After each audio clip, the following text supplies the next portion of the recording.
അഖിലാനന്ദ മണ്ഡലം. കഥ എഴുതിയത് മുരളി തിരുവഴി. ശബ്ദം ജയശ്രീ രാജേഷ്. തത്രാളിമുക്ക് എന്ന നാട്ടിൽ ഈയിടെ നടന്ന 2 സംഭവങ്ങൾ മഹേശ്വരി അമ്മയുടെ മുന്നിൽ നെടുമ്പാടടിച്ച് വീണ് കിടപ്പുണ്ട്. അതാണ് പ്രശ്നവും. തകൃതിയായി വിവാഹാലോചനകൾ വന്നുകൊണ്ടിരിക്കുന്ന തൻ്റെ മകനോട് അതിലേതു വഴിയെ പോകാൻ പറയണം? സംഭവങ്ങളുടെ പിന്നാമ്പുറം. തത്രാളിമുക്കിൽ നിന്നും കുറുക്കൻചാലിലേക്ക് പോകുന്ന വഴിയുടെ ഓരത്താണ് ദിവാകരന്റെയും സുഗുണന്റെയും വീടുകൾ. അവർ വിവാഹം കഴിച്ചതും ഒരേ ദിവസം. ദിവാകരന് വധുവായി വന്നത് കുസുമശ്രീയുള്ള സുമതി, സുഗുണന്റെ ഭാര്യ പൗർണമി. ദിവാകരനും സുമതിക്കുമുണ്ടായ ഒരേ ഒരു കൺമണിയുടെ പേര് അഖിലൻ. സുഗുണ പൗർണമി കുടുംബത്തിനും ഒരാൾ മാത്രം, പേര് ആനന്ദൻ. 2 കുട്ടികളും വളർന്നു വലുതായി അമ്മമോന്മാരായി പരിലസിച്ച് ജിംഖാന ഫയൽമാന്മാരായി നിന്നു. 1-ാം സംഭവം അഖിലചരിതം. അഖിലൻ ജോലിയൊക്കെ നേടിക്കഴിഞ്ഞപ്പോൾ മോൻ വല്ല പെമ്പിള്ളേരുമായും ചേർന്ന് സരിഗമ പദനിസ പാടി കേസിലും കൂട്ടത്തിലും പെട്ട് പോക്ക് കേസാകാതിരിക്കാൻ സുമതി അവനെ പെണ്ണ് കെട്ടിക്കാൻ തീരുമാനിച്ചു. സുമതി അഖിലനെ വിളിച്ച് ദിവാകരന്റെ മഹനീയ സാന്നിധ്യത്തിൽ ഇപ്രകാരം കൽപ്പിച്ചു: എടാ, കാര്യം എന്തൊക്കെയായാലും ഒരു പൈസ പോലും സ്ത്രീധനവും സ്വത്തുമൊന്നും വാങ്ങാതെ നല്ല ഒരു പെൺകൊച്ചിനെ കല്യാണം കഴിച്ച് ഇവിടെ കൊണ്ടുവന്ന് താമസിപ്പിക്കണം. കല്യാണം കഴിഞ്ഞാൽ പെണ്ണ് ആണിന്റെ വീട്ടിലാ താമസിക്കേണ്ടത്. അതുമാത്രവുമല്ല, ഒരു പെൺകൊച്ചില്ലാത്ത വിഷമം അവളെ കാണുമ്പോൾ ഞങ്ങൾക്ക് മാറുകയും ചെയ്യും. അമ്മ പറഞ്ഞാൽ പിന്നെ അഖിലന് മറുവാക്കില്ല. അങ്ങനെ കൊഞ്ചിറവിളയിൽ താമസിക്കുന്ന റിട്ടയേർഡ് SI കുഴപ്പണം പിള്ള അദ്ദേഹത്തിൻ്റെയും കുട്ടിയമ്മയുടെയും ഏക മകൾ അമ്മുക്കുട്ടി അഖിലന്റെ നല്ല പാതിയായി അഖില ഭവനത്തിൽ ആഗതയായി. അഖിലൻ രാവിലെ ജോലിക്ക് പോയാൽ പിന്നെ അമ്മുക്കുട്ടിക്ക് ഒരു പണിയുമില്ല. അമ്മ സുമതി ഏത് സമയത്തും അടുക്കളയിലും ഗാർഡനിലും, അല്പസമയം മിച്ചം പിടിച്ചാൽ പൂജാമുറിയിലും. ദിവാകരൻ എപ്പോഴും ഒരു പത്രവും എടുത്ത് ചാരുക്കസേരയിൽ. ഒരു പത്രമുണ്ടെങ്കിൽ ഒരു ദിവസം മുഴുവൻ ചാരുക്കസേരയിൽ കിടക്കാമെന്നത് ഇവിടെ വന്നപ്പോഴാണ് അമ്മുക്കുട്ടിക്ക് മനസ്സിലായത്. ആകാശത്തു കൂടി വിമാനം പോകുമ്പോൾ കുരയ്ക്കാനായി മേലോട്ട് കണ്ണും വീഴ്ചിരിക്കുന്ന ഒരു നായയുള്ളതിനോട് എന്തു പറയാൻ? ഒരു ജോലിയുമില്ലാത്തതിനാൽ വെറുതെ ഇരുന്ന് ബോറടിച്ച അവളുടെ മനസ്സിൽ വെറുപ്പൻ ചെകുത്താൻ പുരകെട്ടി താമസം തുടങ്ങി.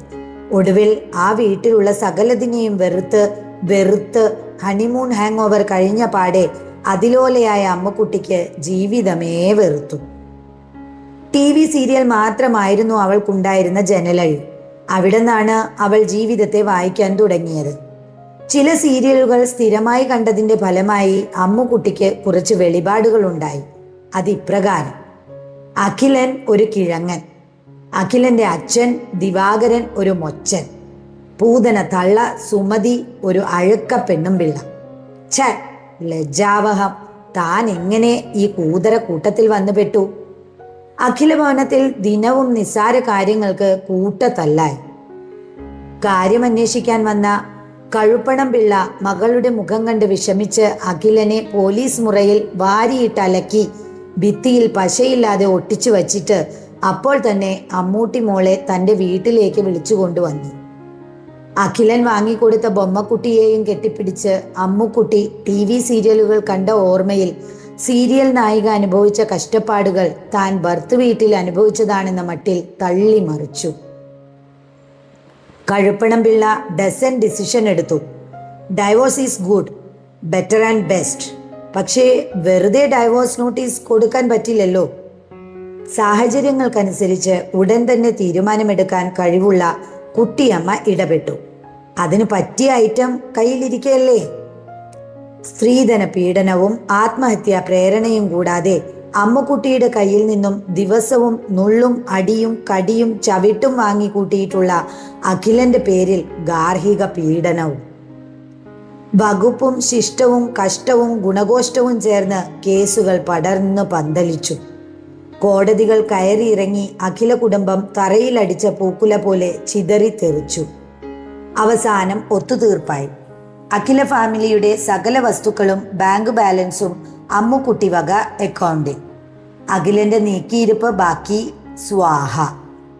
കിടക്കാൻ ഒരു പുതപ്പ് പോലും ബാക്കിയില്ലാത്ത ദിവാകരനും സുമതിയും കള്ളവണ്ടി കയറി കാശിയിലേക്ക് യാത്രയായി. കേസിൽപ്പെട്ട് ജോലിയും കൂടി തെറിച്ചതോടെ അഖിലൻ ബംഗാളികളുടെ കൂടെ മൈക്കാട് പണിക്ക് പോയി കിട്ടുന്ന കൂലി കൊണ്ട് നെഞ്ചരിപ്പൻ കഞ്ചൻ വാങ്ങി ആഞ്ഞു വലിച്ച് ചുമച്ച് കുരച്ച് ചെറുതായി ഒന്ന് തുമ്മിയാൽ പോലും രാമതുളസി കപ്പ് സിറപ്പുമായി ഓടിയെത്താറുണ്ടായിരുന്ന അമ്മയെയും മനസ്സിലോർത്ത് കണ്ണീർ പൊഴിച്ച് കടത്തിണ്ണയിൽ ഉണക്ക കൊഞ്ചുപോലെ ചുരുണ്ടു കിടന്നു. നാട്ടുകാർ അടക്കം പറഞ്ഞു, വെറുതെയല്ല ആ പെങ്കൊച്ച് ഇട്ടേച്ചു പോയത്, ഇവൻ മുടിഞ്ഞ കഞ്ചാവാർന്നു. രണ്ടാം സംഭവം ആനന്ദചരിതം. അയൽപക്കത്തുള്ള സുമതി അഖിലനെ പെണ്ണുകെട്ടിക്കാൻ തീരുമാനിച്ചപ്പോൾ തന്നെ ആനന്ദനെ ഒരു പെൺകൊച്ചിന്റെ കയ്യിലേൽപ്പിക്കാൻ പൗർണമിയും തീരുമാനിച്ചിരുന്നു. ആനന്ദനായി പല കല്യാണാലോചനകളും വന്നപ്പോൾ പൗർണമി അവനെ വിളിച്ച് ഇപ്രകാരം ആജ്ഞാപിച്ചു: ആനന്ദ, കല്യാണം കഴിക്കുന്നതൊക്കെ കൊള്ളാം.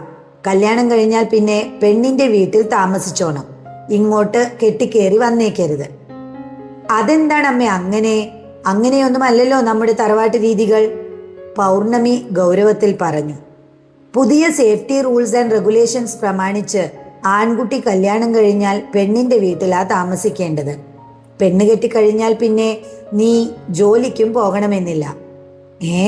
അതെന്ത്? ഈഗോ വരുമെടാ. ജോലിയുടെ നിലവാരമനുസരിച്ച് രണ്ടിലൊരാൾക്ക് ഈഗോ ക്ലാഷ് ഉണ്ടാകും. അതുകൊണ്ട് അവൾ ജോലിക്ക് പോകട്ടെ, നീ വീട്ടിലിരുന്നാൽ മതി. പിന്നെ അവളില്ലാതെ നീ പുറത്തും പോകണ്ട. അതെന്താ? പുറത്തിറങ്ങിയാൽ നാട്ടുകാരുടെ കുറ്റം പറച്ചിൽ കേൾക്കേണ്ടി വരും. അവൾ ജോലി കഴിഞ്ഞു വരുന്നത് വരെ നീ പാചക പരീക്ഷണങ്ങൾ നടത്തിയും ഞങ്ങളെ കുറെ കുറ്റം പറഞ്ഞും അവിടങ്ങ് കൂടിക്കോ. അമ്മേ, നാട്ടുകാരെന്നെ പെൺകോന്തൻ എന്ന് വിളിക്കൂലേ? പിന്നെ പണിയൊന്നുമില്ലേ എന്ന് ചോദിച്ചാൽ എന്തു പറയും? എടാ, ഓൺലൈൻ വഴി വർക്ക് അറ്റ് ഹോം ആണെന്ന് പറഞ്ഞാൽ മതി. കൂട്ടത്തിൽ 2-3 ഇംഗ്ലീഷും കൂടി തിരികെ വെച്ചോ. കുറ്റം പറയാൻ കാത്തിരിക്കുന്ന മണ്ടന്മാരൊക്കെ വിശ്വസിച്ചോളൂ. 3 ആഴ്ച കഴിഞ്ഞുള്ള ഒരു ശുഭമുഹൂർത്തത്തിൽ വക്കീൽ ഗുമസ്തൻ ശശാങ്കന്റെയും ശശികലയുടെയും അരുമമകൾ സ്വർണലത ആനന്ദനെ മംഗലം കഴിച്ചു.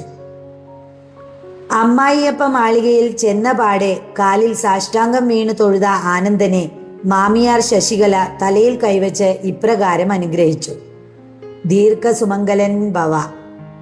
2 ദിവസം കൊണ്ട് തന്നെ അമ്മായി അമ്മയെ തലശ്ശേരി മീൻകറി ഉണ്ടാക്കാൻ പഠിപ്പിച്ചും ഗുമസ്തൻ മാമന് ടച്ചിങ്സായി ചെമ്മീൻ ഫ്രൈ ഉണ്ടാക്കി കൊടുത്തും അവരുടെ മനസ്സിലെ കാരിരുമ്പ് വാതിൽ ഫ്ലൈയിങ് കിക്ക് വഴി തവിട് പൊടിയാക്കി അകത്തു കടന്ന് ആനന്ദൻ അവിടെ പായ വിരിച്ചു കിടന്നു.